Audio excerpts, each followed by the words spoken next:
Okay, Mum, I'm going to do a little introduction. So this might sound a bit crazy, but when we get into it, when we finally get going, I hope it's going to go back and forth. We're going to have our little conversation. But before then, I just want to talk to the audience, the people who might be watching this video. Okay? Is that okay? Yeah, it is. There's this banner going across my face. Can you see my face still, or it's just a superficial banner that only I can see? What does the banner say? I can't see a banner across your face. All right, it says this meeting is being recorded, and then it goes all the way across and it says OK at the end. So maybe press OK, maybe the I banner did goes. several times, but it's still sitting there. Yeah, I don't know. Okay, well, it's fine. I don't mind. I've had 74 years at looking at this face, so it shouldn't scare me. Yeah, exactly. Okay, so I want to say that I think we have a problem in our society, in our world at the moment, and the problem is one of the many problems we have is that we're in an age of information. There's information everywhere, but yet our personal stories, our family history, often vanishes within a generation or two. So I want to document my mother here. I want to document her journey, not only to preserve your history, Mum, but also to inspire more people to dive into their own personal stories. That makes sense. So this podcast is called Joy Nichols, The Unstoppable Legacy. And it's going to be a podcast that uncovers the life of a woman whose story is all about resilience, it's about perseverance and joy. And of course, I feel that this story needs to be told. So my mum, Joy Nichols, MBE, sounds a bit weird when I say your full name, but um, you know, I think your life has been defined by you overcoming the odds. You've built this remarkable life. You've touched so many people, and I just want to put that down on paper. And I think it's your spirit, your joie de vivre, as they say, and that's what kind of helps people gravitate towards you. Of course, all of your titles and your business acumen, all that stuff is really important. We have to get to it.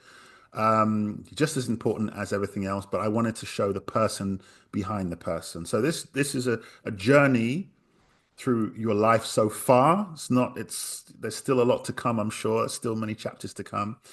So over the next interview, the next few chapters, I'm going to talk about childhood, the Windrush era, civil rights, relationships, career, all of those life lessons. Okay. So I know that let me tell a personal story. A few years back now, the Jamaican High Commission or some people at the High Commission got in contact with me and they wanted to write a book about a lot of people, influential people, prominent people, eminent people in the diaspora. And after speaking to this guy a few times, I realized that I didn't have enough information for him to write this section on you, these pages on you. It was still going to go ahead, I think, but it wasn't easy because a lot of the information I'd forgotten. It was supposed to be a surprise for everyone in the book. COVID happened, and then I guess the book didn't get published. But over Christmas, a few weeks ago, it got me thinking if other people aren't going to write books about people like you, then maybe I should do it myself. And because um, books are not easy to get published, I thought this medium would be better for us to do, easier for us to do, and easier for other people, again, to be inspired. And maybe they can use this as source information to write a great book one day. But at least for the kids, my kids, your grandkids, and their kids one day, at least they'll hear your voice and understand your stories. So this kind of happened a few weeks ago. Here we are already. So I only have one more favor before we get started. I want to ask for a favor for anyone out there to just ask yourself why you're not doing this already. Because I think, as I said a few times, these stories have to be told. And if you don't do it, who will? So let's get started. I have some questions that I want to ask you. So I hope you've got your question answering cap on, Mum. I don't know. I'm a spontaneous kind of person and I play it by ear. So anything could happen in the next hour. Yeah, that's true. That's true. Well, today's the format is kind of like a Wikipedia page. Well, that's what I had in my mind. So, if you don't know, Wikipedia is kind of written by anybody. So I could theoretically write a Wikipedia page, but enable to do one, you have to have these verified sources. So the information you can't just write something about your mum without there being kind of it coming from a verified source. And I don't really have enough verified sources. There are a few, but not enough. So that's why I can't just write a Wikipedia page.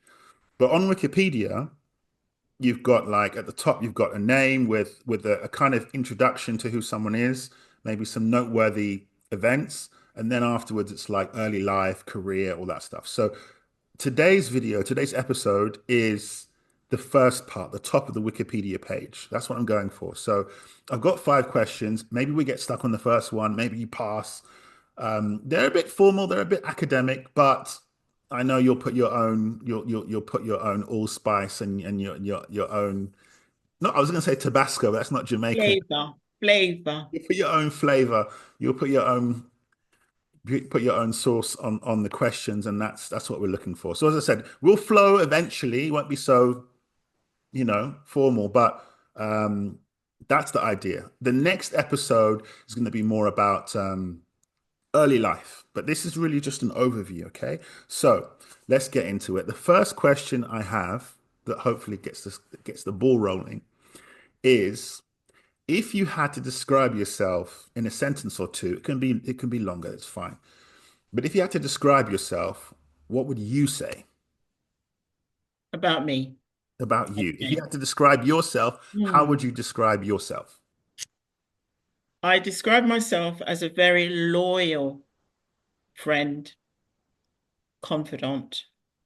I describe myself as a person who values friendship um, and commitment to the cause that I have chosen to enter into. So if I say I'm going to do something, I will do it. And if I can't do it, it's because I really haven't got the right, there hasn't come at the right time in order for me to do it. So I am what you see on the tin. I do what it says on the tin, that sort of person. Okay. So loyal Hmm. and you're a person of your word. Yes. Where does that come from? Or Where do did it you come think from? most people are Okay. loyal and live by their word? Yeah, you know, I tell you where it comes from. It comes from my upbringing. It comes from my upbringing. When I mention those words, I hear um, the commandment coming from my aunt, who was my surrogate mother when my mom left Jamaica to come. She came at a very early age. So my aunt was effectively my mother. So all of those guiding principles really came from her. And then somebody who I admired but had so little precious time with was my dad. Some of those things that I remember about my dad, who I only knew for a brief period, him having left Jamaica maybe just soon after my birth to come to England, um, and me meeting up again with him when I was 10, 9, sorry, 9, and he died when I was 12. So there's 3 years there. So all the things that he has said to me now has dovetailed with my aunt's indoctrination, loyalty. If you say you're going to do something, do it. If you have to borrow money, pay it back. All of these rigid commandments, I call them, and I've always tried to live by that.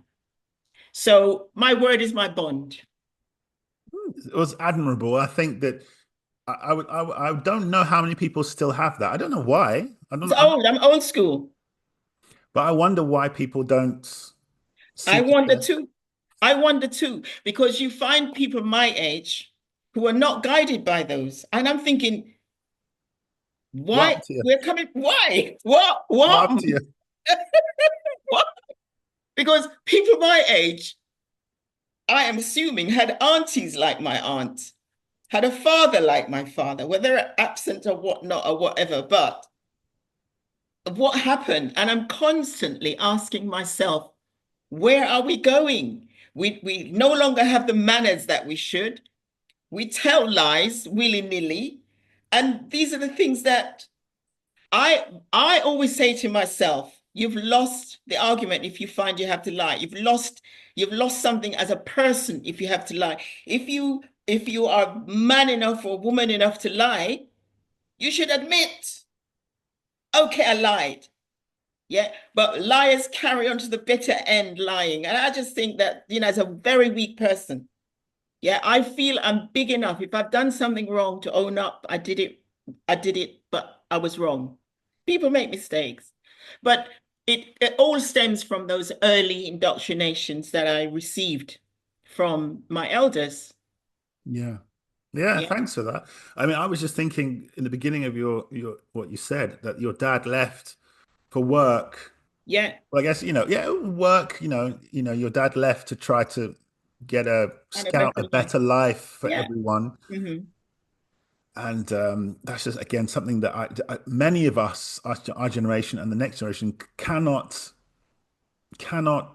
fathom. Yeah. I could not leave my kids to go and look to see if another country is, Well, maybe it was a safer world then. We knew less about the dangers that was ahead of us.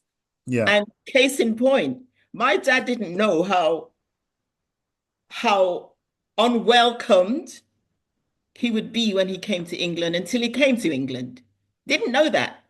yeah, So we know that now. You can't pick yourself up and go to, say, Singapore or work in Alaska or whatnot, because you would have known the lay of the land. They didn't. yeah. It was like walking into a darkness. So you have really got to admire those people that picked themselves up, left their sweethearts and their children and all the family that they know to come to a strange place. That's a big thing. And the difference also is that, of course, many people who might listen to this, many people I know have moved for work. They have, Yeah. I have moved country, Mm. but we do it.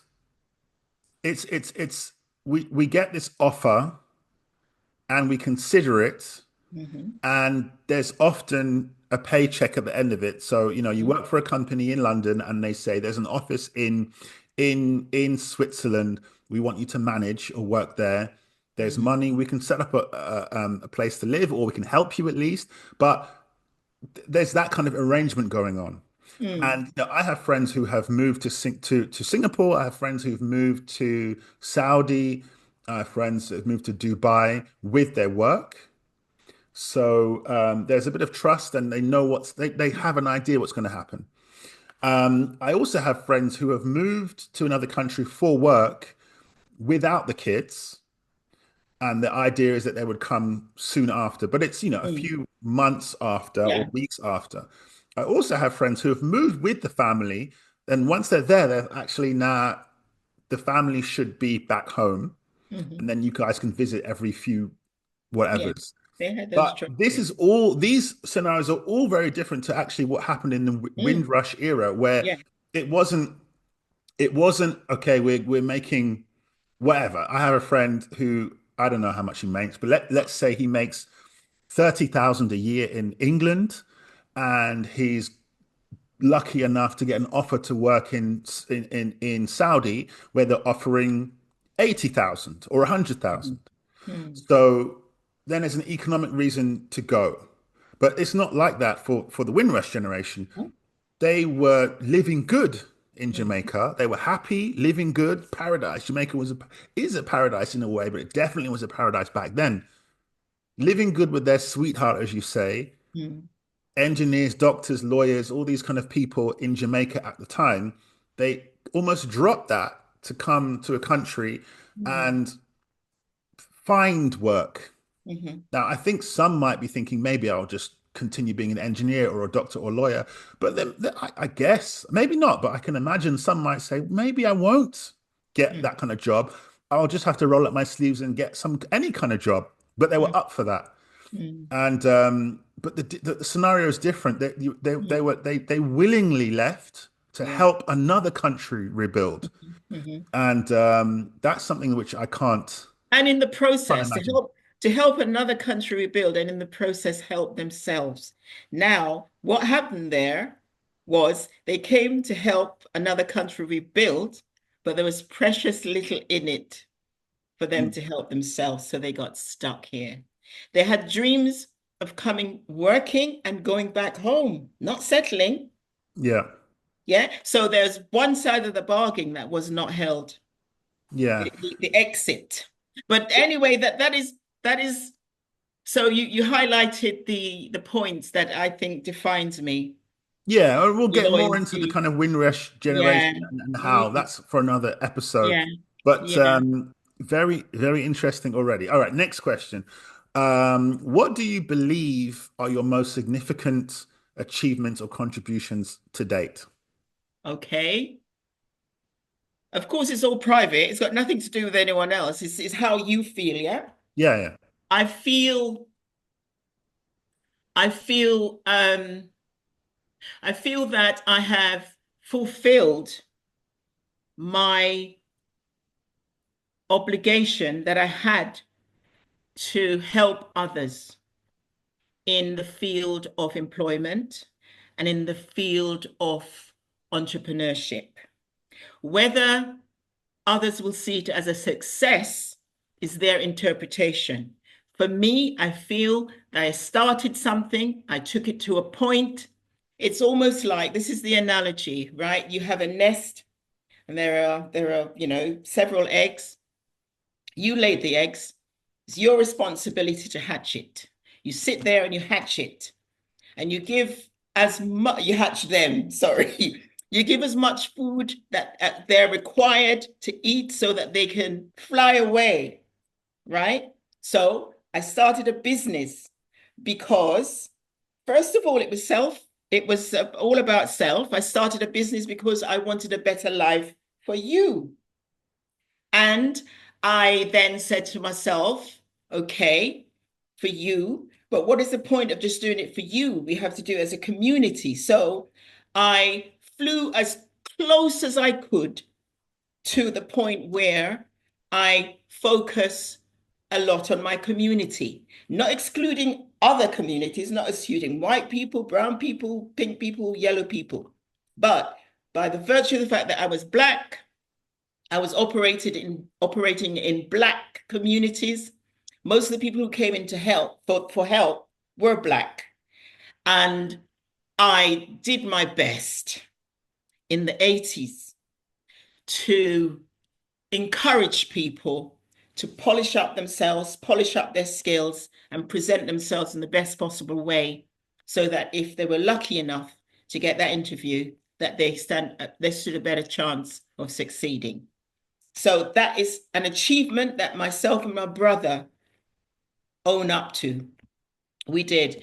And at one time, we had 250 temps out in the field, right? We're not talking about the ones we had already placed on a permanent basis, but it was primarily temporaries that we dealt with from my recruitment agency side.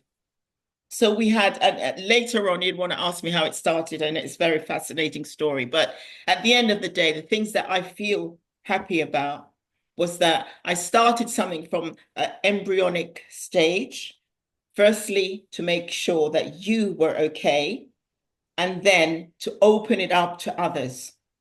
And I did that. I did that through blood, sweat, tears, and sacrifice, Wow. right? We will get into each strand of those. If you want to talk blood, sweat, and tears and sacrifice, later on it will come up. But I find I can pat myself and my brother on the back for having started that. Black business started in 1980 proper. When I say proper, there was a kind of a kitchen table kind of arrangement before that. So when people have an idea about a business, you start it off in the privacy of your own home, that kind of thing. Yeah. And then when I saw that it was taking shape, what put the fear of God in me was, oh my God, am I doing this right? Am I likely to get a knock on the door saying, why are you running a business from your kitchen table?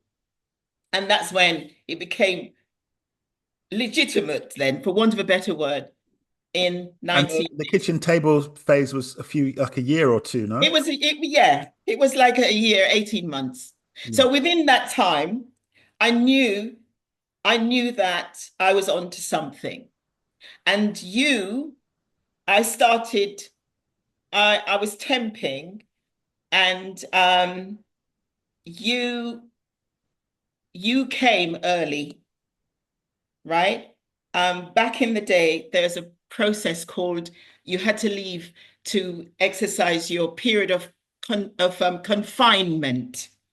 Back in the Confinement. day, confinement. That this is one of these old English terms that when you're pregnant and you got to leave, you have to leave it. In my case, at 28 weeks, right? 28 weeks was the magic point. You had to stop work or, go home and wait for the baby to come, right? 28. On the 29th week, you arrived. A week after I left work, you were supposed to stay in there until 40 weeks. Yeah. You were supposed to be inside until 40. You came at 29.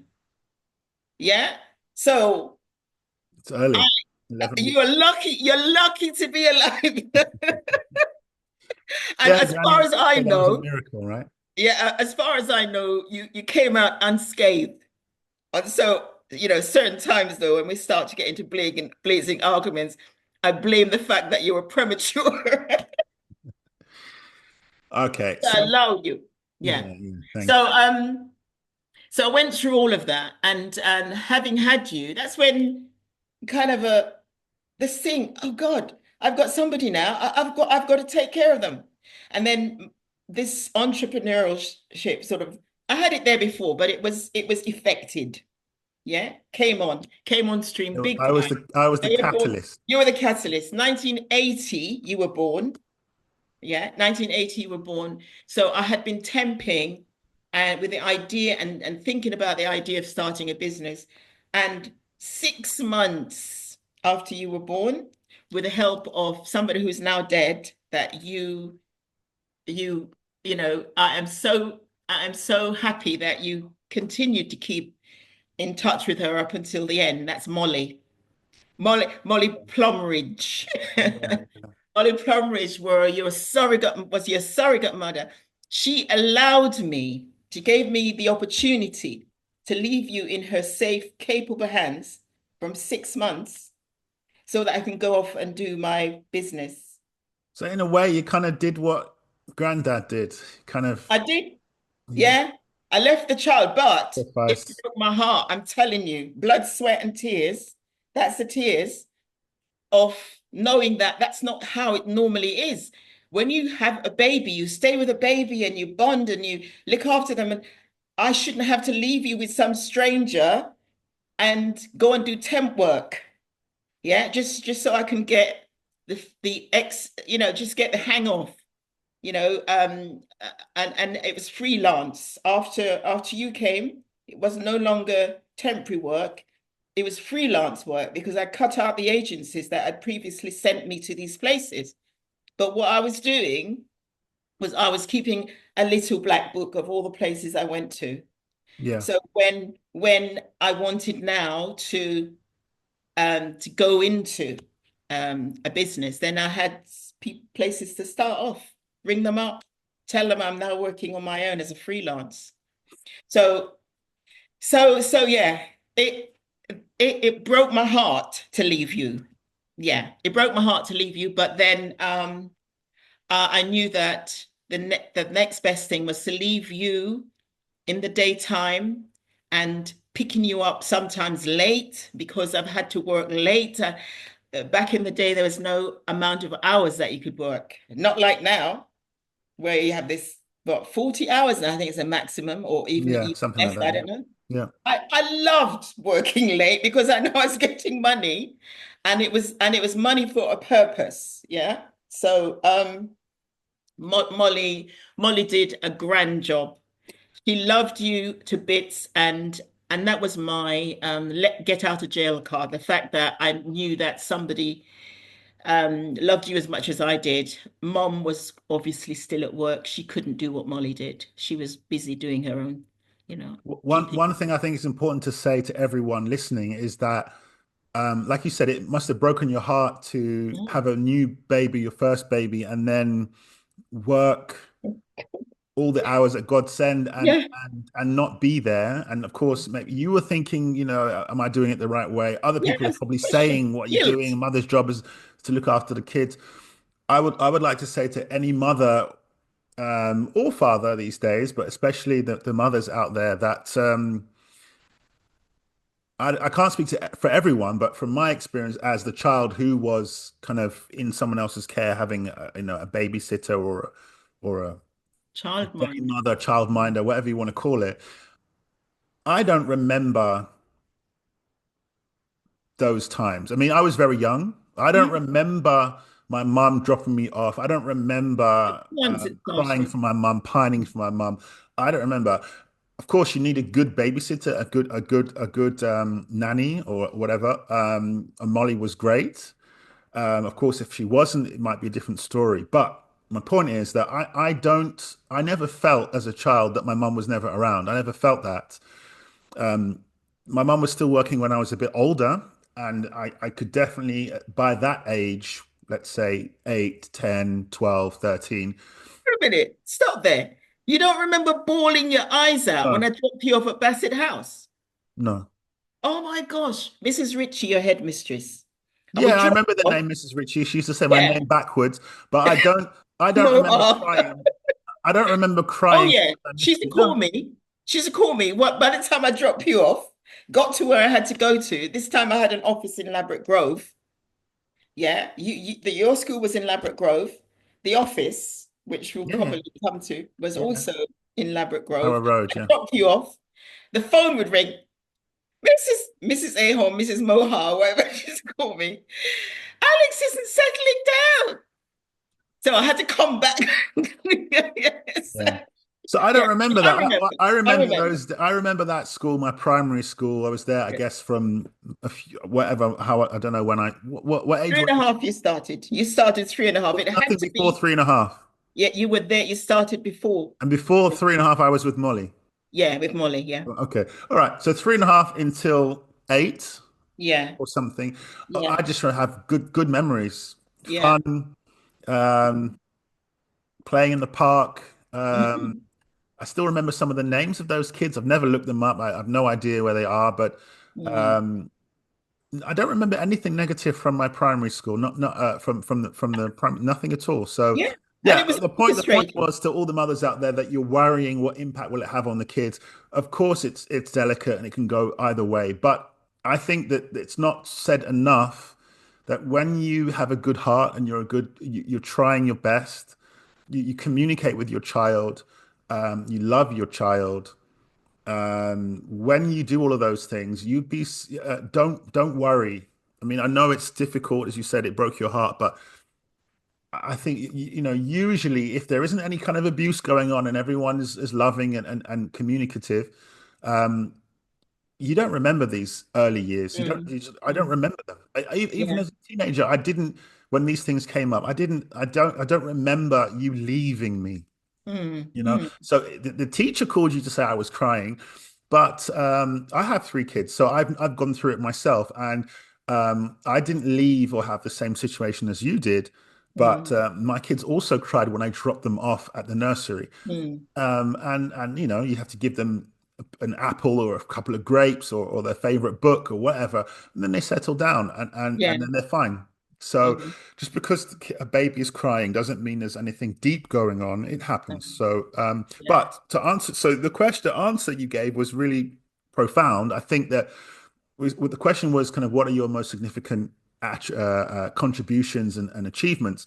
So one, or that one we just covered, was that you were able to balance. You were able to balance motherhood and working life really well. And because I've heard this before, that women feel that they can't have it all. It's either mother or work. Mm. You can either be a good mother or a good boss, a good leader, a good businesswoman. And many people say you can't do both.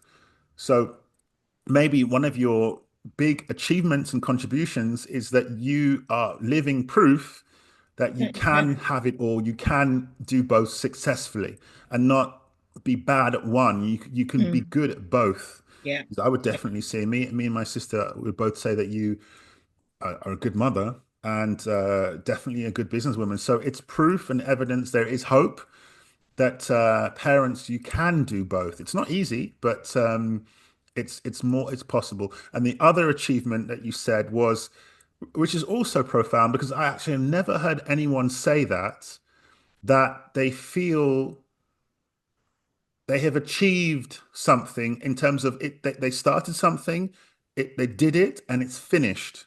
Oftentimes, people don't have this closure. It's like, what if, or I wish this would have happened and we could have done this or that. But it seems like what is your significant achievement? The achievement is that you set out to do something, Mm. and we'll get onto the career part, but you did it and it's done, and the chapter is closed. Mhm. The book is written and it's published and it's there, and that's it. You're Yeah. content. A Mission lot of people accomplished. don't have contentment. They have regrets. They feel unfulfilled. They feel that they didn't reach their potential. And Mm. I think that it is, whether it's in a business context, a sporting context, when talented people don't reach their potential, it's a shame. But if you can sit back and say, I did it. I, I completed the job. Mhm. Yeah. That is worth its weight. That's amazing. I haven't really heard anyone say that. Most people have a career, then it's over, and you kind of No, regret you have left your these mark. regrets. We've definitely left our mark, Lennox and I. We've left your mark. We bump into people all the time who, big people now, people who are working for corporations. Some of them I met a couple of years ago. I was on the underground waiting for a train, and this black lady came up to me. And I tell you, there were so many people that came through the agency. I can't remember them. There's only one or two of them I remember. But this particular person came up and she said, "Are you Joy Nichols?" So I said, "Yes." Do you remember me? And I had to apologize for not remembering her. And she said, "It doesn't matter, but you gave me my first job." And she then went on to tell me what she was doing then. She was working for a large energy company. I'm thinking, wow, because you never think beyond the last time you see the person of where they could be now. Sure. Another incident, I went to Thailand. I don't think you were with me. Did you come to Thailand when Holly and I went? Um, I No? don't know. I've been to Okay, I don't know. It was one of Thailand. these things. I travel. That's the thing. Another thing is I'm an avid travel. I love traveling. So we go to Thailand, and I went to this restaurant, or this fast food place, and I'm queuing up to get some noodles or something. And all of a sudden, somebody who I hadn't seen for about 18 years, Hmm. again, I gave this person her first job. She came into the agency. I don't know because as a black-owned agency, people levitate. And I found her a job in a bank, and she only just recently retired from that bank. Yeah, First job. But anyway, standing in line, who was to walk in but her? And up until that point, it was 18 years since I'd seen her. yeah, And she came up, and I just could not believe that we would meet up in such a far-flung place as Thailand. So there are people all over, and that's the sort of satisfaction I get, that from those small beginnings, I was able to assist so many different people who have gone on to do amazing things. And I think I'm also it has satisfied. to be said that, the job market is different in 2025. People Mhm. see work differently. I'm part of that. I have been part of that, new work conversation. But people people spend less time at work, less time in their jobs. They change a lot more than they used to do. And I think a lot of people kind of have disconnected with what they do. I mean, obviously, you're an entrepreneur, I'm an entrepreneur, so kind of sometimes what we're doing is has a very deep meaning to us. Mm. But when you are giving people their first opportunity, when they're being turned down again and again, because we'll get onto it, but I know from stories from multiple sources that it wasn't easy in the 70s and 80s for women, for black people, for people with migration backgrounds, whatever the color. Scottish people had a hard time in England, Irish people had a hard time, um, all kinds of people. But I think times were changing and work was changing. But the important thing is that when we talk about being in employment, people might take it for granted how different it was back then to how it is now. How it Mhm. is now, there's lots of technology involved. You email your CV, you do a few clicks, the computer does, the algorithm does the rest. Of course, there are some really hardworking people in employment, but what you did was different. I witnessed that as I got older, that you and your my uncle, and then obviously the people in the company, you put your blood, sweat, and tears into finding people Mm. opportunities, not just a place to Yeah, earn a paycheck. absolutely. Mm. And and that's also why, in the end, it became difficult because what you were doing was so different to everyone else. You Mm. really kind of put your neck on the line for these people and were focused on kind of finding these people Mhm. their first job, their best job, and setting them on a kind of a ladder rather than just putting Mm. them, in a Mhm. box. So Mm. I can imagine, I can remember and I can understand fully that these people that you were helping, and you were helping them. You weren't just giving them a product and saying, okay, you fill this form, leave the office. You were with them through their whole journey, their The journey. employment journey. And that's something which maybe people listening now won't necessarily understand yet. We'll talk about career more in the future, but I can imagine, I can understand why you're saying it. It is significant. It's an achievement because at the time, Yeah. it was I was up difficult against to do I that. was up against a lot of the high street brands, like Yeah, the Reed, the Adecos, all of them, they were my competitors. yeah. And You had your little, not little, but you had your own business I that had was, my, yeah, yeah, yeah. kind of So against them. a Yeah. lot of the times we were head to head. It was like David and Goliath. I remember later, many years down the line, I remember a few people coming in the office and telling me stories as you're telling them, saying that, it was a time when women wanted a certain kind of job and the masses were still saying, of course not, you're a woman, you can't do this job. Just be content with these kind of jobs, not that kind of job. So it was much more overt, the And dare bigotry I say, yeah, and all dare I that say, stuff. the ugliest part of that time was having an English voice and the person you're talking to not realizing that you were black, lowered their guard to the lowest level in the remarks they would make about the staff that they would expect us to send to them. That was the era.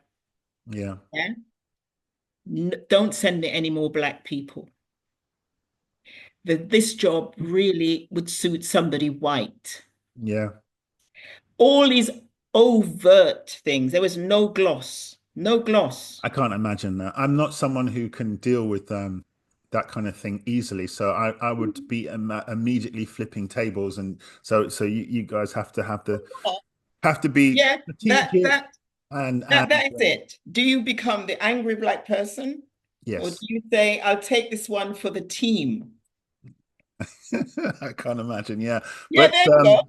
yeah, not easy. But as I said, I've seen people come Yeah, in and say that when all the other companies, employment agencies, job centers, all those kind of resources, when they were being turned away from those places or not being helped, not being yeah, understood, your place was a kind of beacon of of hope and light, yeah, and it got them feeling that they could achieve, and other people telling them there's not only there's no job, that even if there was a job, we wouldn't give it to you, yeah, that's right. you would kind But you know what?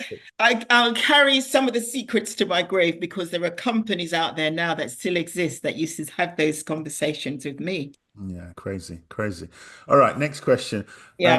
How do you think others, so friends, family, colleagues, would describe your life or your legacy? How would other people describe your legacy? You described it Um, yourself. How would other people describe it? my haters would say,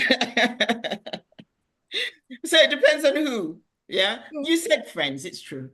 Yeah, Friends we're would not giving say, haters any you're not credit. talking about No, haters, no, no, no. we're not talking. Friends would say, Joy, I admire you. Um, I and only yesterday, one of them said to me, when I grow up, I mean, she's only like 10 years less than me, younger than me. When I grow up, I want to be like you because I have actually managed, as you say, to straddle work and play. So when they see me now and they know what I have done in the past and how I am now, they do admire the fact that I was able to do these things and still remain sane, true, and loyal to them as a friend.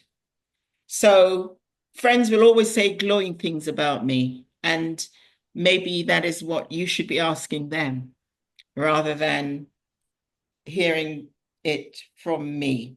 So if you get a chance to speak to some of my friends. Yeah, well, maybe if this goes well, they'll want me to interview them. Yeah, no, yeah. I've always felt it's important. You know when you go when you go on to the plane and they tell you if you're traveling with young children, buckle up first Yeah, and then see about them after. I've always maintained that in a way, is that I see that if I am to be around for you, I have to look after me first. So how do I look after me physically, mentally, financially? Is I always keep my eyes on those balls financially, physically. You know that I'm into sports. I do less now than I used to, but I've always seen the importance in keeping fit. Yeah. yeah, And mentally, the things I like to do that gives me joy. And that is something I like to say. Maybe we're coming up to the end. So my mother saw it fit to call me Joy. I don't know if she had a crystal ball mhm, or it's just sheer accident, but I never know if I was born joyful or because of the name Joy, I have lived up to the name. I don't know, but I've tried my best to remain joyful, to see good in others, to not to rely on others to make me happy. I see the key to my joyfulness is being able to keep negative things at bay and focus on good things.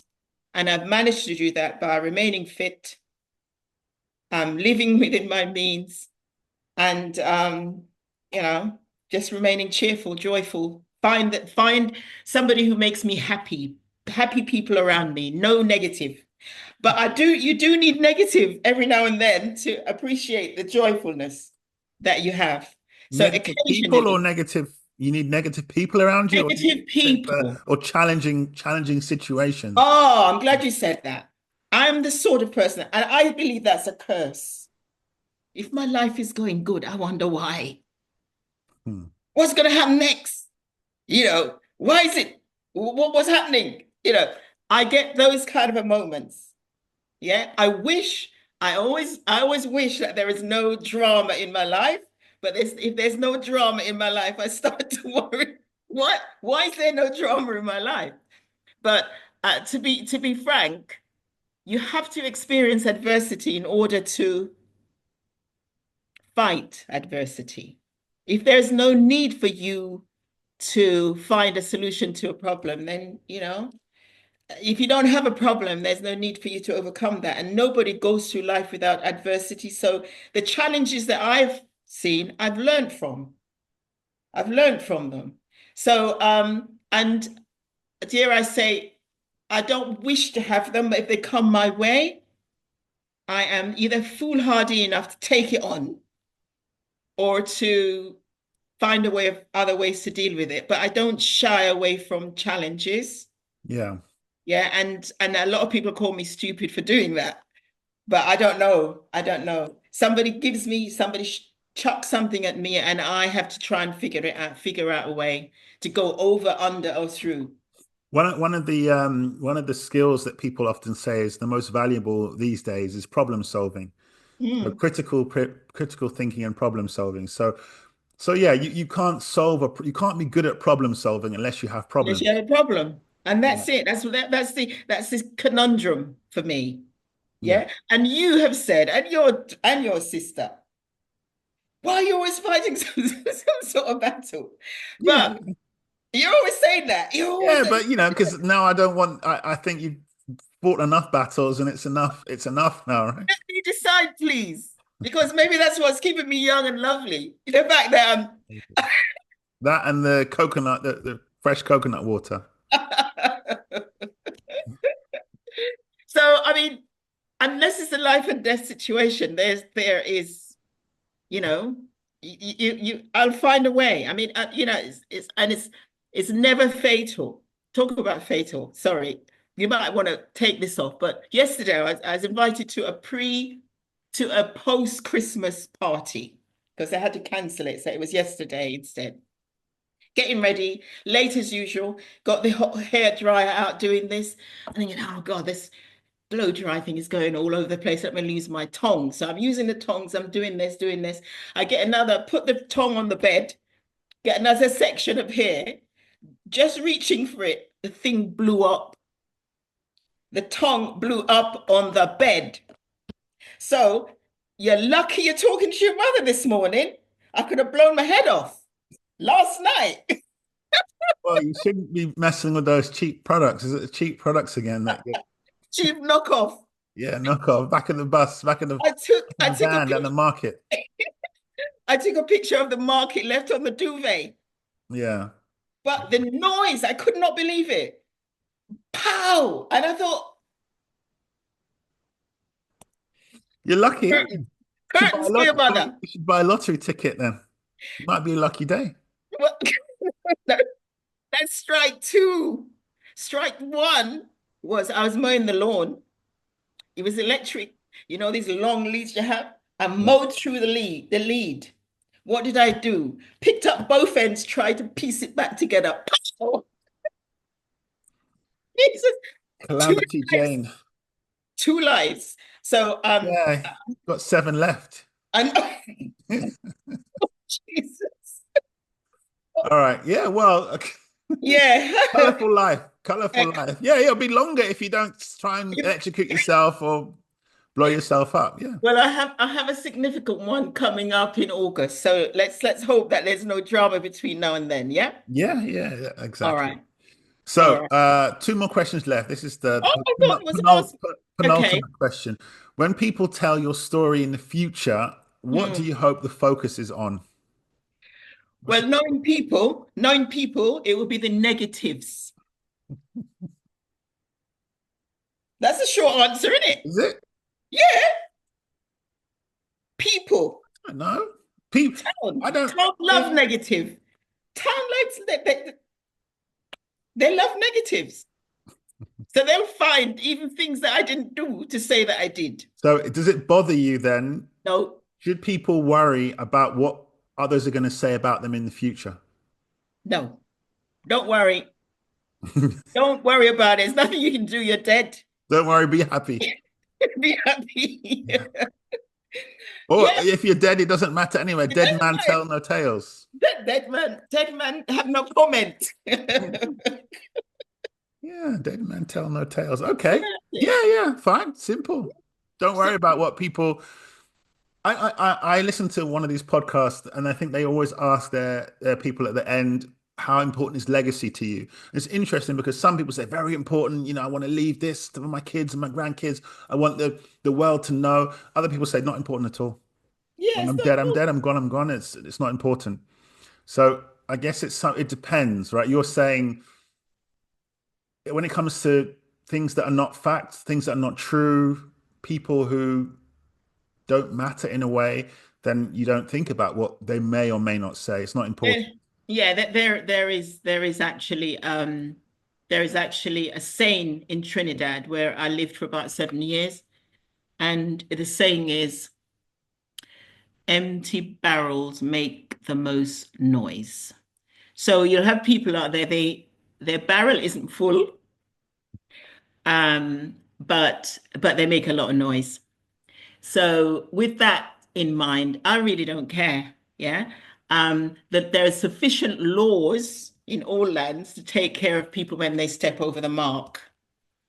And people will always, if they're clever, be behind those marks and they can say what they like. So you're ready to sue people, sue anyone who chat too much. If they tell lies, obviously if I'm dead, I can't sue them. I can only come and haunt them. You come and haunt them. Yeah, yeah. I Ooh, can only come and haunt them. yeah. But for the likes of you and India and Cato and Hallie, if they say anything that is clearly wrong and not true and can refute what they say, I'd expect them to take them to task. Yeah, use the laws. Yeah. Use the law to bring them in line. Hit them where it hurts. It's usually about money. Sue them big time. All right. Yeah. So what was that? Is it a Trinidadian phrase? I don't know if it's Trinidad. That's where I heard it first. Empty barrels makes the most noise. Well, I know that there's a Jamaican phrase which I Uh-huh. think Bob Marley put in a song, which is a hungry man is an angry man. Yeah, that's right. So Yeah. these people who maybe don't have enough in their barrel Yeah, yeah. Yeah, makes them angry. they're very angry. Yes. And there's another saying as well, which says actually the meaning is sometimes people out there, and this is Bob Marley, he will say, you throw your corn, right?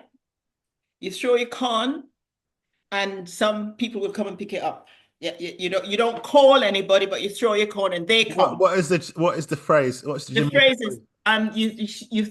you throw your corn. It's a word from his song. You throw your corn, you don't call no foul, but they come and they pick up the corn. So it was their choice to come, right? That's It rings one a thing. bell, but I can't remember. I think it's You yeah. throw your corn, you no call no foul. I tell you, cook, cook, cook, cluck, cluck, cluck. Yeah, yeah, yeah. Yeah, some will hate you, pretend they love you now. Ooh. Then behind you, them sus upon you, that chat, chat, chat, that kind Yeah, of. that's so. Yeah, I remember. I kind of You remember. gonna Yeah, it sus, rings a sus, bell. sus. That one, that Yeah, one. Bob Marley when is you said corn, amazing. it I immediately started thinking about chickens, but Yeah, you're yeah, it's saying chicken. what else is That's what we used to feed corns on, and I mean chickens with corn, yeah, corn yeah. fed, Yeah. yeah. And then GM another, corn. Eh? the other thing is, it's the when people are chatting about you, Yeah. yeah, um, and the warning is the change from the dollar that makes the noise. So if somebody change, somebody gives you something and then you give them the change. It's the change that makes That's most funny. noise. The change from the It's dollar your makes the most response. It's noise. your That's a good one. response. You Funny. respond to what they give you that makes the problem. So the thing is, when they chuck in the dollar, just ignore it. Don't give them a chance. Just ignore it. Ignorance is bliss. Silence is golden. In other words, the English would say. All So right. change from the dollar, the black version, and ignorance is bliss is the white version. All right. Last question. Yeah. Is there a particular moment or accomplishment in your life that you feel defines you? Or No, has, so far, have you had your not yet. defining moment? No, I don't know if you ever do that while you're alive. Yeah, Yeah, because you're a work in progress until you die. Um, I don't know. I don't know. I I don't don't know. know. I mean, it depends. It's hard to say. It's a difficult question. I mean, I don't know I don't know if you say, I don't know, if you think of Obama, for example, I'm sure he's not, he's gonna do more things before he's gone, but Hmm. his crowning moment was being For the president of president. America. Like, Uh-huh. I'm sure he's gonna be a great, I don't know, grandfather or whatever, other things, might write another book. But Yeah. it's not to be morbid and say, it's downhill from here, but I think Hmm. his crowning moment has been president of America. And Yeah. Well, he might say having yeah, but he might his say first it might be child. something else. But Yeah. I With wonder, mine, good question. so far, if the question is what's your defining, sorry, Defining moment, moment your so far, yeah. was having my first child. My Yay. second child doesn't always like to hear something like that. But it was the first time I experienced motherhood. So it's significant. Yeah. So that was it. And then, of course, grandkids, another layer on top of that. Mm, And this is where your sister comes in, who is waiting to present me in another 2 months with another grandchild. And that's going to be amazing yeah. because because my two kids would have then presented me with another generation. That's a significant moment. And Family first. my regret would be that your father hasn't lived to see it. Yeah. Yeah, at Yeah. least not live to see his Yeah. daughter's production. Yeah. But So I have lots to be grateful for, thankful, and I thank the Lord for his mercies, his many mercies. mercies. Yeah. Merciful. He's bountiful. He's been bountiful. Well, hopefully there's more bounty. Yeah, let's hope Yeah. so. But then, when you get to this stage in life, um, so you never say enough is enough. But if you're honest, you, you can't put that much more in the barrel. The barrel full already. You know what I'm saying? And the rest is maybe, too much. So I don't go running, chasing. A lot of my friends who are younger, I can see myself in them at their age, Yeah. yeah, at their time. Some of them are late starters, and I can see myself when I was trying to grow the business in them. But what I'm seeing in myself now is contentment, Mm. peace, quiet, very basic things to keep me happy, to make me happy. Um, I still love my sport, as you know, I still love my Formula One. I love sport. I love keeping fit alive. I love just feeling well. And I do realize that as you get older, my input into keeping fit and all of that is going to get less and less. But I will do what I can, even if it's walking for 2 hours, 3 hours in the mountains of Scotland that I just had. Great. And that's in the bank, and that will take me through to maybe another couple of months Yeah. before I have to do something again. But yeah, it's all about a state of well-being and feeling good, feeling fit. Well, thanks. Thank you. I think gratitude is in order. Thanks for that. As I said, today was all about getting to know you in this format, Hmm. being bountiful already. And the next episode will be about early life, but I think that's a great way Hmm. to leave it for now. So Yeah. thanks again. Okay. Thanks for the My honesty, pleasure. and I'm looking forward to doing it again. Sure. Okay then. Yeah. Ta-ra. Ta-ra. Thanks. Love ya. Yeah. All right. All right.